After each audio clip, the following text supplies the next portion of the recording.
சென்னை நகரில் பல இடங்களில் ஆனந்தாஸுடைய ஸ்வீட்ஸ் அண்ட் ஷேவரி ஷாப்ஸ் வந்து ஓப்பன் ஆயிருக்கு. விலை வந்து கொஞ்சம் கூடுதல் தந்தாலும் இவங்ககிட்ட புரோக்கன் ஸ்நாக்ஸ் வாங்கினீங்கன்னா பாதி விலையில் கிடைக்குங்க.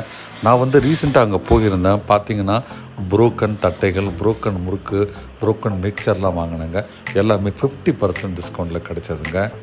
நீங்கள் ஈவினிங் இங்கே வந்தால் வெரைட்டி ஆஃப் ஸ்நாக்ஸும் சாப்பிட்லாங்க. ஆனந்தாஸ் சென்னையில் பல இடத்துல இருக்குங்க. அங்கேருந்து புறப்பட்டு நான் வந்து பக்கத்தில் இருந்த மார்க்கெட் போயிட்டு பழங்கள் வாங்கலான்னு போனேன். நீங்களே பாருங்கள் என்ன அழகாக இந்த பழங்கள் அடுக்கி வச்சுருக்குறாங்க. கொத்து கொத்தாக மாம்பழம் வந்து இந்த மாதிரி இருக்கும்போது பார்க்குறதுக்கு ரொம்ப ரொம்ப அழகாக இருக்குதுங்க. ஜூன் மாதம் முதல் வாரமே முடிய போதுங்க. வெயில் வந்து பட்டையை கலப்புதுங்க சென்னையில். அப்போ தான் கொஞ்சம் தூரத்தில் பார்த்தா ஒரு பையன் வந்து பார்த்திங்கன்னா அந்த கடும் வெயிலே மரத்துக்கு கீழே உட்காந்து அவர் வந்து நுங்கு வெட்டுறதை பார்த்தேங்க. சரி ஏதாவது ஹெல்ப்ஃபுல்லாக இருக்கும், பாவம் இவ்வளோ கட் பண்ணுறாரு, யாரும் வந்து வாங்கலையன்ட்டு நான் கிட்டே போய் ரேட்டை விசாரித்தா அப்படியே ஷாக் ஆகிட்டேங்க.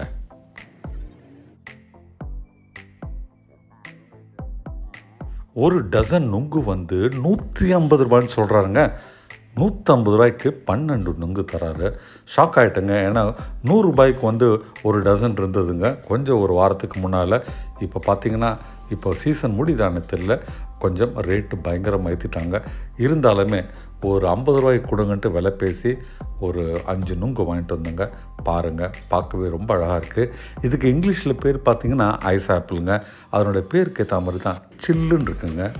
உயரமான ஒரு பனை மரத்தில் ஏறி அங்கே இருக்கிற நுங்கை வெட்டி கீழே இறங்கி அந்த நுங்கை மார்க்கெட் கொண்டு வந்து ஒரு விலைக்கு விற்கிறதுன்றது மிகப்பெரிய ஒரு சாகசங்க.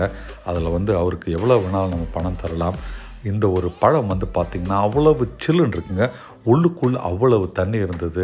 சாப்பிடும்போது ஜூஸியாக இருந்ததுங்க இந்த நுங்கு. உண்மையிலே இப்படி ஒரு இயற்கை வரம் நமக்கு இறைவன் கொடுத்துருக்கிறார் நினைக்கும்போது அதை எவ்வளவு பாராட்டினாலும் தகுங்க.